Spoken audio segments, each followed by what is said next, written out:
Some players think Gustave is one of the most powerful characters in Expedition 33. Others, they genuinely can stand him. They call him controlling, emotionally manipulative, overwritten, even overrated. So which one is true? Did the game give us a tragic visionary? Or a character we were supposed to admire, but maybe shouldn't? Because here's the uncomfortable part. Most people who hate Gustave aren't reacting to what he did, they're reacting to what he represents.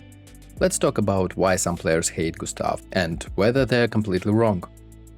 The first trick Expedition 33 pulls on you is making you believe Gustave is a protagonist. You spend the prologue with him, you see his dreams, you hear his philosophy, you fight beside him.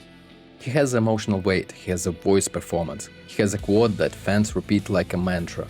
Enjoy the uselessness of today for the usefulness of tomorrow. He feels like a traditional RPG lead. And then the game breaks that structure.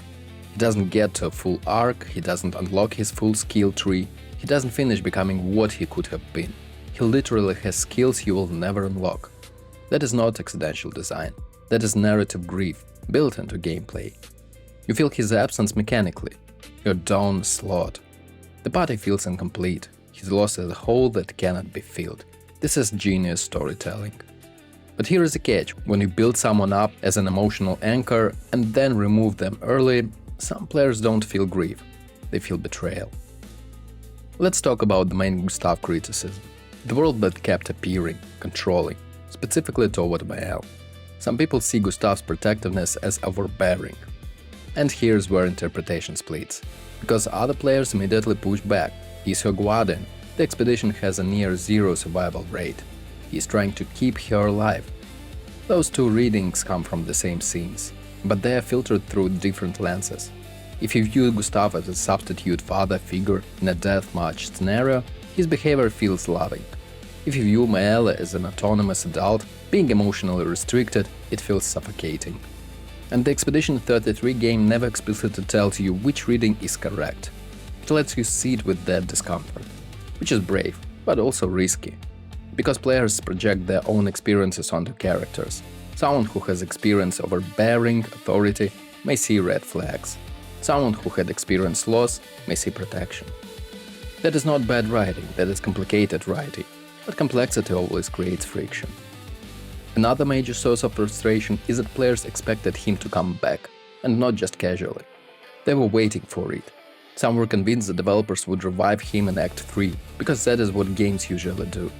We're conditioned to expect reversals, the fake-out death, the heroic return in the final battle, especially when his skill tree isn't finished, his inventions are game-changing, his arc feels incomplete.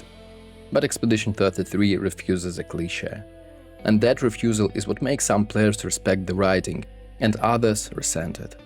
Because bringing him back would have cheapened the time of grief. The entire design leaves that empty gap on purpose. You are constantly reminded someone is missing. That ache, that mechanical absence, that is the point. But when you're emotionally attached, the point doesn't always make the pain easier. And for some players that pain turned into rejection.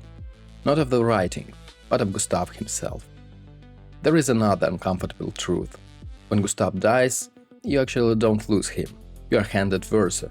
And this is where the emotional fracture widens. Losing Gustave can almost make you stop playing entirely, because you may grow so attached. Verso isn't designed to replace Gustave. He awkwardly slots into Gustave's place in the party, but always feels like a hollow reminder. That is intentional. He is an imitation, he is displacement, he is grief. But emotionally, that transition is so brutal. You can feel the stakes dropped because they no longer cared about the new lead.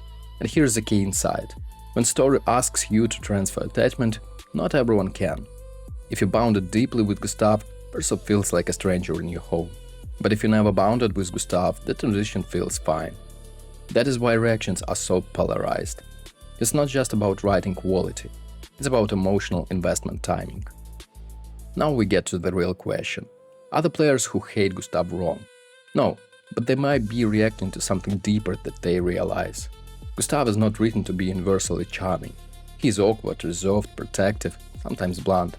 He nerds about inventions, he prioritizes duty, he chooses sacrifice.